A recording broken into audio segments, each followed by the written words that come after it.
Cewek itu ada seperti apa dia? Ada nangis? Biasa ya.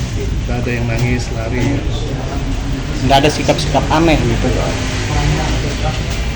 Kalau dia kesini selalu di kamar berapa dia? Kamar 6. Oh, Nggak pernah pindah-pindah dari kamar 6. Lokasinya di mana itu Mas? Di pojok. Kalau pada saat pembayaran nih beli, dia yang membayar atau biasanya perempuannya yang bayar? Cewek.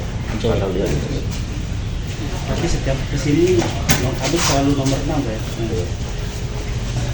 Kalau yang Mas lihat udah berapa kali Agus kesini Mas?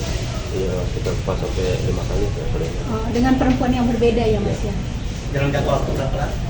5 sampai Itu mungkin mingguan. dalam 1 minggu. Iya. 5 sampai 6 per minggu. Tidak ada ya. Ibu bantah tuh ya. Saya sudah speak up juga. Pada dasarnya iya si Agus memang sering datang ke sini. Orangnya nggak hampir setiap hari gitu. Memang sering ada sini, tapi bukan langganan bukan ya?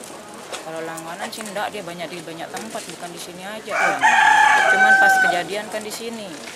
Dia kesini tuh sama cewek atau Berbeda Pak. cewek yang berbeda-beda?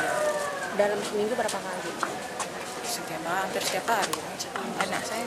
Bu, ada ibu ngelihat ada yang janggal tak setiap Agus ke sini? Ya, emang ada yang janggal. Kemarin ada yang nangis yang nyata-nyata yang saya lihat tuh yang pakai alma mater biru kalau nggak salah yang sama kayak dia tuh nyata-nyata saya duduk di sana di bapak polisi itu. Itu nangis. Pas keluar. Setelah keluar dari kamar.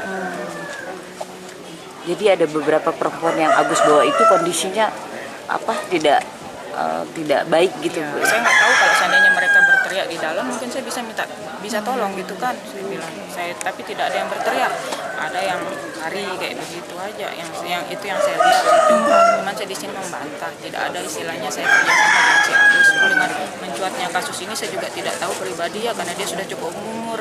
Yang kedua kan masalahnya kalau dianggaplah di aplikasi kayak gitu kan pelacur berhijab juga banyak ya tidak mesti harus seksi itu yang saya bilang. Ibu merasa bahwa sebenarnya kalau ibu tahu ada kejadian itu ibu ingin membantu. Kalau kita tahu mungkin kita bantu, sedangkan korban kan tidak ada speak up. Tidak ada yang lapor, tidak teriak di dalam gitu ya.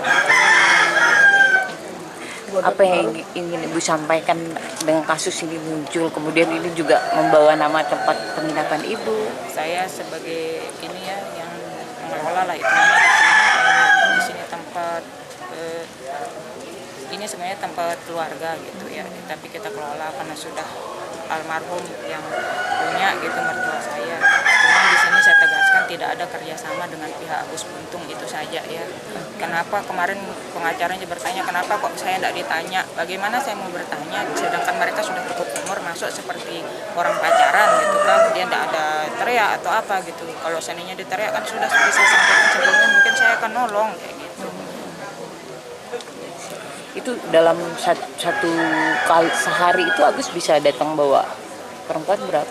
Yang waktu pas acara saya waktu itu hari libur kalau nggak salah sini bisa 2 kali sama malam itu 1 kali kayaknya 3 kali yang satu. Sehari. Ya. Dengan cewek yang berbeda. Itu dia yang bayar. Dia nggak punya tangan kan pasti yang Dia minta tolong nah nggak sama tahu sih kalau yang Siapa punya uang. yang punya uang saya pribadi nggak tahu. Tapi yang jelas perempuan yang menyerahkan uang. Enggak, lewat pegawai saya nanti dia ngasih lewat pegawai. dapat informasi tidak soal apa rekonstruksi, kemudian mereka diinformasikan apa yang terjadi di rekonstruksi nanti.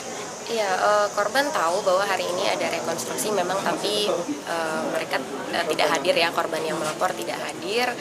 Karena ya ini kan adalah rekonversi kronologi tersangka sebenarnya ya, jadi memang difokuskan untuk tersangka seperti itu. Tapi tentu saja nanti kami juga pendamping korban hadir di sini kan adalah untuk melihat perbandingan bagaimana kronologi dari tersangka dengan kronologi korban seperti itu. Sehingga yang kami tangkap hari ini pun tentu akan kami komunikasikan juga. Jadi korban mengikuti proses ini. Ya. Korban tahu dengan setiap prosesnya korban terinformasi.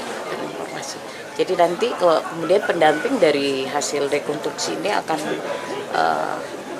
akan membicarakan lagi dengan korban, Iya, melihat beberapa adegan yang tidak sesuai. Iya, iya. seperti itu.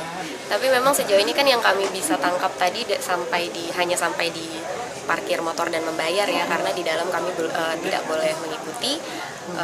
Jadi setidaknya yang kami tangkap dari awal masuk sampai membayar itu, terutama tadi ketika tersangka mengatakan bahwa di perjalanan itu tersangka yang meminta korban untuk membayar sejumlah uang dengan disebutkan nominalnya 50.000, dan kemudian sampai di parkiran pun tersangka juga yang mengatakan langsung bayar, jadi yang meminta korban langsung bayar ya. Jadi sejauh itu memang sesuai dengan kronologi dari korban, bahwa memang korban yang membayar atas perintah dari tersangka. Itu sebenarnya inti dari rekonstruksi hari ini, ada perintah dari tersangka kepada korban. Ya. Fokus terhadap penyidikan yang sudah menjadi dalam pemberkasan proses penyidikan kita. Jadi tetap bahwa ada 1 korban sebagai pelapor dan 4 lagi sebagai saksi korban pendukung yang memang pernah mengalami kejadian yang hampir sama modusnya dengan korban pertama yang melapor. Jelas pasti ada, dari kita agenda di 28 yang kita agendakan rekonstruksikan mengembang jadi 49 pasti ada. Nah, ini menjadi bahan perbandingan nanti di persidangan nanti, karena berkembang, karena ini versinya tersangka.